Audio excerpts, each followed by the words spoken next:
Online assignment भी दे सकता है कि ये कॉस्ट इफेक्टिव भी है और इन्वायरमेंट फ्रेंडली भी, और हम बड़ी आसानी से पेपरलेस की तरफ जा सकते हैं। तालिब इल्मों को हम ऑनलाइन सबमिशन का और उधर ही उनको चेक करके मटेरियल दे सकते हैं।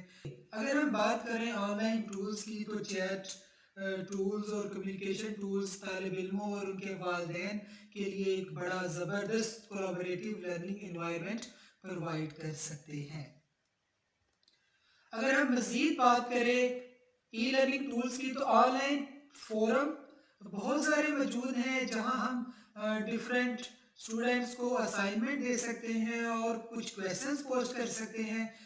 और जब हम ऑनलाइन फोरम्स यूज़ करेंगे तो हम कम्युनिटी के साथ ज़्यादा इंगेज हो सकते हैं और हमारे इर्द गिर्द जो मसाइल हैं उनसे हम बेहतर तौर पर नबज़मा हो सकते हैं। वेबसाइट्स हैं, हर एक टॉपिक पे लाखों हज़ारों वेबसाइट्स मौजूद हैं। तो कोशिश करें कि जब भी आप तालिब इल्मों को कोई सबक पढ़ा रहे हो या ऑनलाइन क्लास ले रहे हो तो उन्हें रेलेवेंट कंटेंट मटेरियल के लिंक ज़रूर प्रोवाइड कर दें, आसानी से मज़ीद रिसोर्सेज को एक्सप्लोर कर सके। अब हम अगले ई लर्निंग टूल की बात करें तो टेडिस वीडियो कॉन्फ्रेंस। जैसे कि मैं आपसे मुखातिब हूँ और लाइव लेक्चर आप ले रहे हैं, इसी तरह हम तालिब इल्मों के साथ कम्युनिकेट कर सकते हैं और उनके पेरेंट्स के साथ कर सकते हैं। और आज इतने ज़बरदस्त टूल्स मौजूद हैं कि ना सिर्फ हम ऑडियो बल्कि वीडियो भी तालिब इल्मों तक पहुंचा सकते हैं। और इसमें एक और फ़ायदा ये है कि अगर एक लेक्चर रिकॉर्ड हो गया तो उसको हम बाद में तालिब इल्मों तक इंफॉर्मेशन पहुंचाने के लिए इस्तेमाल कर सकते हैं। चलिए आगे हम जाते हैं डिजिटल यूज डिवाइड की तरफ। हमने एक टूल को इस्तेमाल करना सीख लिया तो ये तालिब इल्मों के लिए उस वक्त तक बेकार है जब तक उसको वो इस्तेमाल नहीं कर पाते। तो तालिब इल्मों को ऑनलाइन मुख्तलिफ टूल्स को इस्तेमाल करना और इफ़ेक्टिवली उनके साथ कम्युनिकेट करना ये बड़ा ज़रूरी है, क्योंकि हर टॉपिक पे बहुत सारा मवाद तो मौजूद है मगर उस्ताद और तालिब इल्म उसको एक्सप्लोर करने से कासर रहते हैं, क्योंकि रेलेवेंट और रिलेटेड मटेरियल बहुत ही कम है। डिजिटल यूज वाइड को कम करने के लिए आप क्या कर सकते हैं? तो इसके लिए एक सजेशन है कि आप सीखें, नई नई चीज़ें सीखें। आप बुनियादी कोडिंग सीख सकते हैं। अब तो बहुत सारे मोबाइल में भी फीचर्स हैं जिसकी मदद से हम वीडियोस बना सकते हैं। ऑलमोस्ट हर मोबाइल फ़ोन में कैमरा मौजूद है जिसको हम बआसानी इस्तेमाल करके पूरी दुनिया से सीख सकते हैं और सिखा सकते हैं। ऑथेंटिक लर्निंग, आखिर लर्निंग होती क्या है इस पे बात करें तो ऑथेंटिक लर्निंग वो होती है जिसमें एक तालिब इल्म अपनी ज़िंदगी के हकीकी मसाइल का शऊर हासिल कर सके और फिर उनका कुछ हल भी कर सके। क्या अब हमारे तालिब इल्म मुस्तकबिल के लिए तैयार हैं? अगर हम आईसीटी वीएन की बात करें तो 21वीं सदी की शुरुआत में हमने आईसीटी को इस्तेमाल किया इंफॉर्मेशन को लेने में, और इसके बाद हमने कोशिश की कि अपनी सोसाइटी में नॉलेज लेकर आए। मगर आज और आने वाले कल में तरक्की पजीर और तरक्की याफ्ता कौमों में फ़र्क आईसीटी करेगी, और ये फ़र्क हमें आज नज़र भी आना शुरू हो गया है। अगर हम बात करें उन स्किल्स की जो हमें हर तालिब इल्म को सिखानी चाहिए और हमें खुद को भी सीखनी चाहिए। कमर्शियल अवेयरनेस, अगर एक तालिब इल्म कल को किसी जगह जॉब करने के लिए जा रहा है तो उसको पता होना चाहिए कि मैंने अपना काम कैसे सर अंजाम देना है, और उसको मुख्तलिफ कामों के बारे में अंदाज़ा होना चाहिए कि इसमें क्या हम चीज़ सहूलत मुहैया कर रहे हैं और मार्केट में हमने कैसे अपने मेयार को बरकरार भी रखना है। अगर हम दूसरी स्किल की बात करें तो इसमें हमारे लिए बड़ी ज़बरदस्त और अहम स्किल है, वो है कम्युनिकेशन की। हमें मालूम होना चाहिए कि हम कैसे अच्छी रिटर्न कम्युनिकेशन कर सकते हैं, या हम कैसे किसी को अपनी बात बता सकते हैं, और कैसे हमको नई बात सीखना है, हमें सुनना आना चाहिए। और अगर हम किसी एक ख़ास नुक्ता नज़र के मालिक हैं तो हमने कैसे दूसरों की नज़र से चीज़ों को भी देखना है। तीसरी स्किल जो हमें सीखनी चाहिए, और मैं चाहूँगा कि हमें अपने तालिब इल्मों को भी ज़रूर सिखानी चाहिए, वो है टीम वर्क।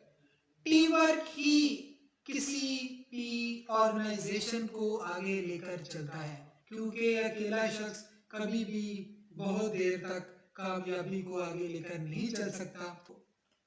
और ये हमें मालूम होना चाहिए कि हम मुख्तलिफ लोगों को कैसे काम तकसीम कर सकते हैं, और कैसे दूसरों के साथ मिलकर हम किसी भी काम को बखूबी सर अंजाम दे सकते हैं।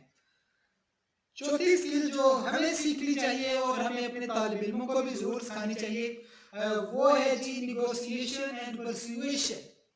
हमें पता होना चाहिए कि हमने किसी भी मामले में दूसरे का नुक्ता नज़र सुन के उसके साथ कैसे डील करना है। हमें दूसरे का पॉइंट ऑफ व्यू समझना आना चाहिए, हमें दूसरों को अपनी बात समझाना आना चाहिए।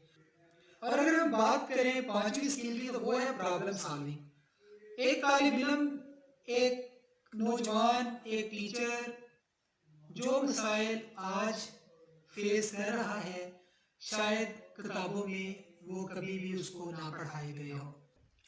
और अगर हम बात करें छठी स्किल की, तो हमें एक अच्छा लीडर होना चाहिए। और लीडर होने का ये मतलब नहीं कि हम किसी भी काम को बहुत अच्छे तरीके से सर अंजाम दे लें। लीडर का मतलब है कि हमने एक टीम के साथ मिल के एक स्पेसिफिक वक्त में किसी भी काम को किस तरह बखूबी सर अंजाम देना है।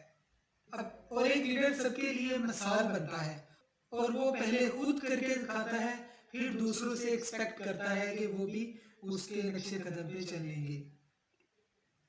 और अगर हम बात करें सातवीं स्किल की, तो वो है ऑर्गेनाइजेशन। हमारे पास वक्त महदूद होता है, हम किसी भी काम को लामहदूद वक्त के लिए नहीं कर सकते। हर काम की एक डेडलाइन होती है, तो हमें इस चीज़ का शौर होना चाहिए कि किस वक्त में किस काम को हमने प्रायोरिटी देनी है। और आठवीं स्किल जो हमें अब खुद को जो हमें खुद सीखनी चाहिए और अपने तालिब इल्मों को भी सिखानी चाहिए, वो है जी परसेवरेंस एंड मोटिवेशन। हमें बाज़ औक़ात ज़िंदगी में ऐसे मसाइल का भी सामना करना पड़ता है जिसका शायद हमने कभी ख्वाब में भी सोचा ना हो। इन तमाम मसाइल का हल कैसे करना है, और अगर हम खुदा न खास्ता कभी गिर गए हैं तो उठ के दोबारा कैसे चलना शुरू करना है। नई स्किल है जो हमें सीखनी चाहिए, हम प्रेशर के दौरान कैसे अपने आप के उसान बहाल रख सकते हैं। क्योंकि जब भी हम मुख्तलिफ सोच के मालिक लोगों के साथ काम करेंगे तो ज़रूर हमें स्ट्रेस और बाज़ औक़ात क्राइसिस का सामना भी करना पड़ेगा।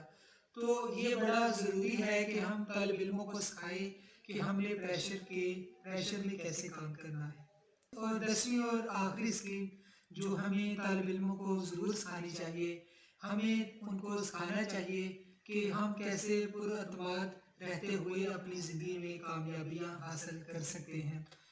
पुरअतमादी का मतलब ये भी नहीं कि हम बहुत ज़्यादा ओवर कॉन्फिडेंस हो जाएं। इसका मतलब ये है कि हम जिस अदारे में काम कर रहे हैं वहाँ के में काम करने वाले लोगों पर और उस अदारे पर यकीन रखें। और अगर हम बात करें कि ये वाली स्किल्स कहाँ सिखाई जा रही हैं, तो शायद हमारा जवाब होगा कि ये वाली 10 स्किल्स हमें किताबों और यूनिवर्सिटीज़ में और स्कूलों में तालीमी इदारों में नहीं मिल रही, जो ज़िंदगी में कामयाब होने के लिए दरकार हैं।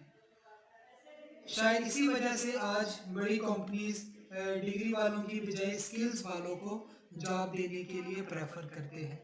और आइंदा आने वाले वक्त में ये चीज़ ज़्यादा अहमियत अख्तियार कर जाएगी कि वो पर्सन ज़िंदगी में ज़्यादा कामयाब होगा जिसके पास ज़्यादा स्किल्स होंगी। अब आपका सवाल होगा कि ये स्किल्स